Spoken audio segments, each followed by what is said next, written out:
Howdy, folks.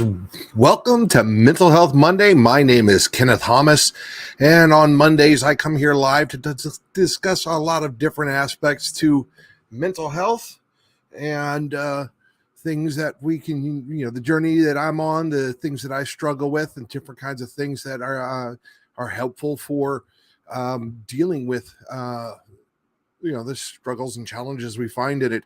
I was chatting with a friend of mine from the Army, Justin, and he mentioned that it's really hard sometimes to find that sense of camaraderie and shared purpose, that he misses that feeling that of belonging that we had there. And I really have to agree that that sense of camaraderie that only comes from shared experience can be really hard to replicate outside of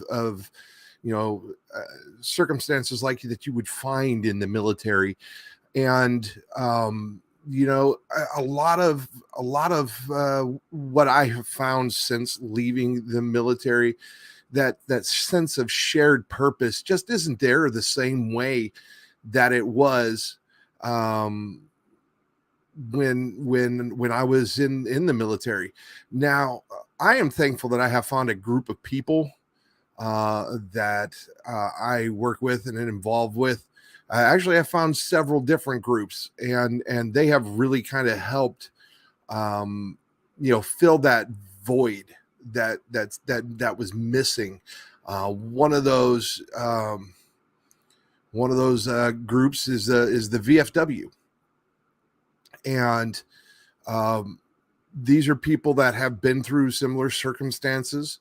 And there's a sense of camaraderie and fellowship that's there because we all know where we've been. We don't have anything to prove to anybody.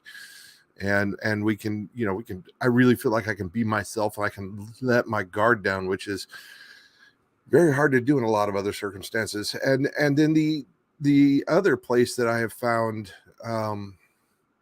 that sense of camaraderie and it's growing by leaps and bounds is with some of the networking partners that I have, and in some of the projects that we're working on. It things that I miss about being in the Army, besides the camaraderie and that sense of shared purpose, I miss the mentoring. That was one of the things that I really loved when I was a non-commissioned officer, was working to mentor and teach and bring along the next generation of leaders when they were, new soldiers, bringing them along through those first few legs of their journey. And I'm grateful that I have found opportunities to do that kind of stuff as well. It can be, it can be very disheartening sometimes to sit there and look back at, some of the awesome people that I worked with, and some of the great experiences I had. Not all the experiences were great. Obviously, otherwise I wouldn't be having to deal with things like PTSD and some of the related crap from that. I wouldn't trade it though. I would say that overall, the good outweighs the bad. Another aspect of it is that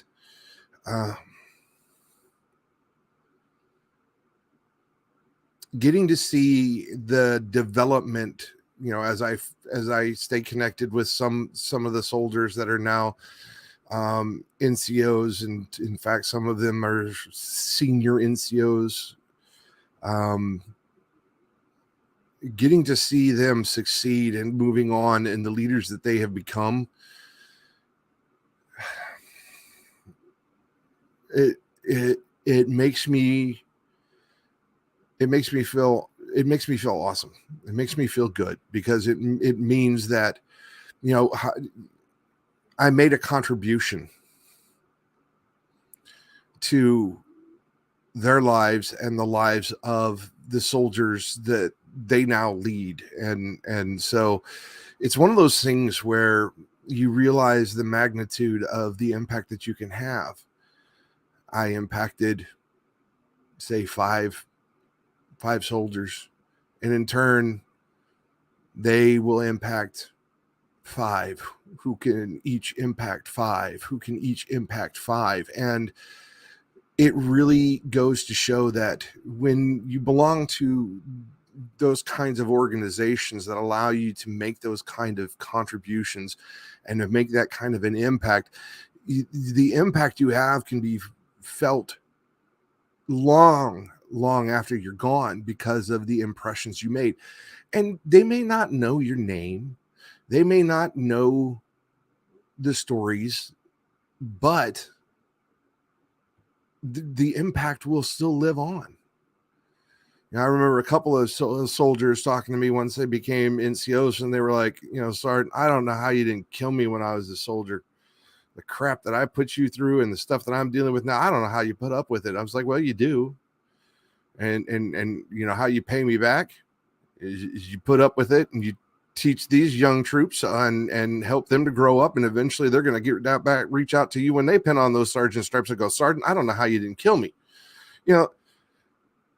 I can reach out to some of my sergeants from back in the day and be like, man, I don't know how you didn't just like grab me by the neck and throw me on the ground, because let's face it, every soldier makes their sergeant's lives difficult in some way.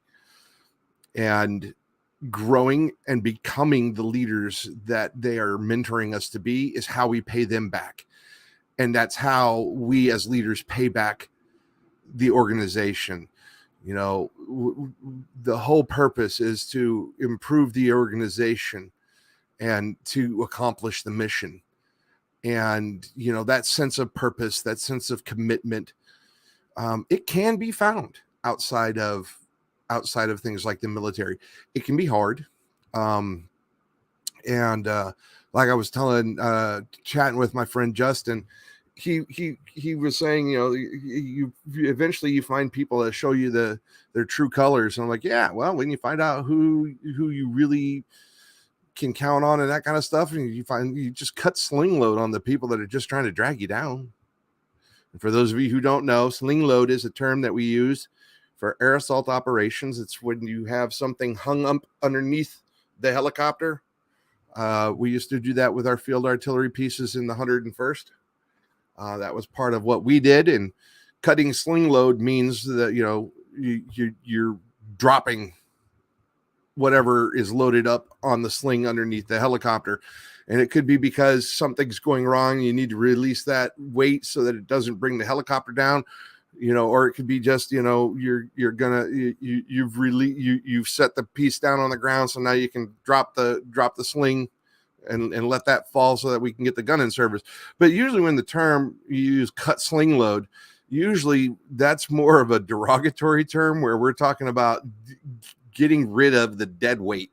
So, that's one of those things that I would encourage you to do. If you've got people in your life that are dragging you down, if you've got circumstances that just are so negative, and people are compounding that, as much as you can, because, let's face it, you're not always able to just cut people out of your life because they may be part of your employers.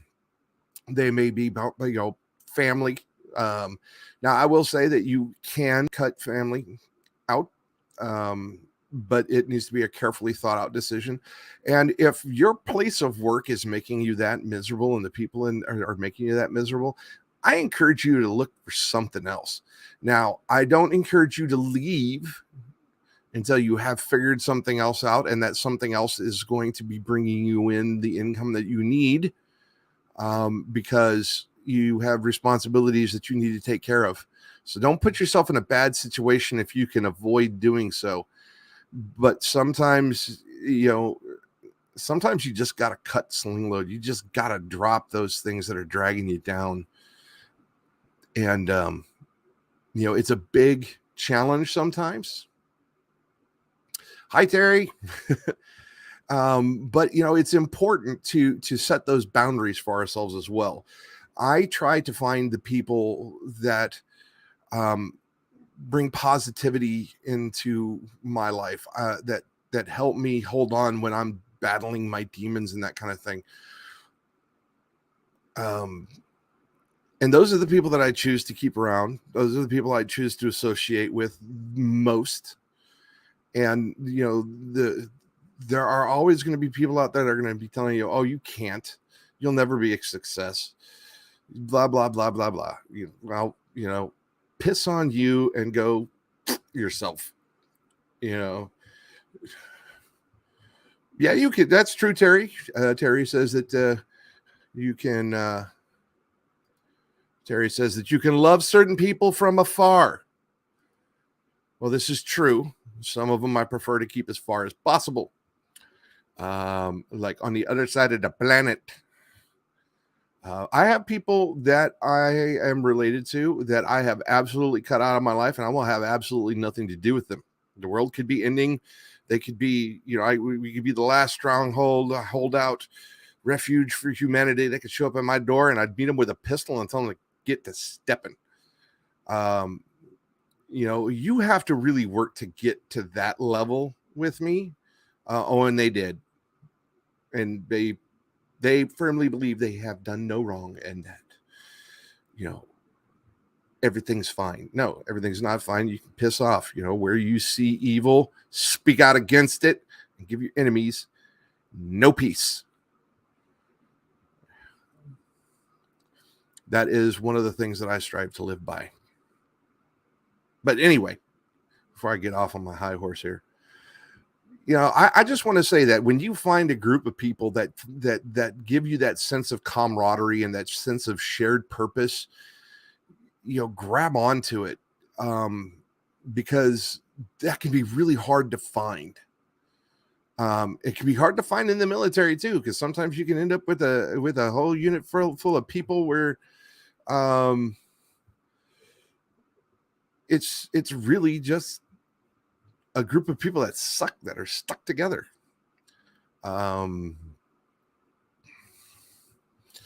seeing here that Terry said that she lost a lot of so-called friends when she got sober. First, congratulations on getting sober.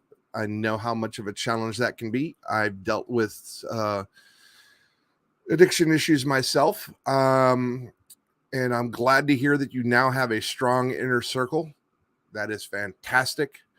I know that having that kind of an inner circle and that strength can be a very, very, very important thing as well. And at least when it comes to your, doing the R3 thing, Terry, I hope you can include me in your inner circle because I'm rooting for you. All right. And if you ever need anybody, you know how to reach out to me. So that's pretty much what I wanted to talk about today. And just to let you know that when you find those people, they're precious. Hold on to them and treat them right. And when you have those people that are just a dead weight and everything else, cut sling load. That's the hand and arm signal for cutting sling load from the Army. So when you see soldiers doing that, they're like, just drop it and walk away. So keep that in mind. And I'm hoping that with my upcoming project Team 10KO, that I will be able to build up some of that kind of camaraderie and sense of shared purpose. I am looking forward to seeing this, how it grows when it gets kicked off here in the future, in the near future.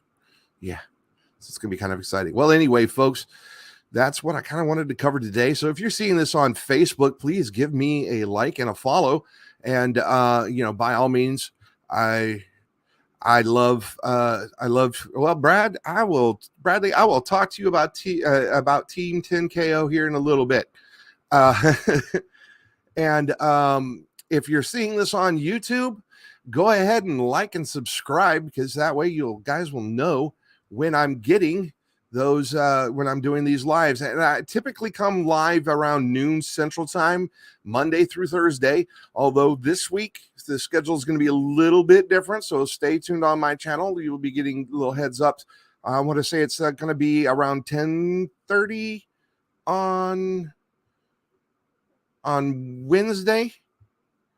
And it's going to be a little earlier on Wednesday, and I think a little bit later on Thursday. I've got some special guests that are going to be joining me for those days. I've got Joy Farley going to be joining me on Wednesday. We're going to be talking about confidence and how that impacts wellness and how wellness can impact confidence. And then on Thursday, we're going to be joined by Samantha Boyd, and she's going to be talking about shadow work and delving into the self and how that can help lead to so many things improving in your life. So until next time, folks, peace, love, and photography. And remember, everything can make a beautiful image, including you. Bye-bye, and I'll see you guys tomorrow.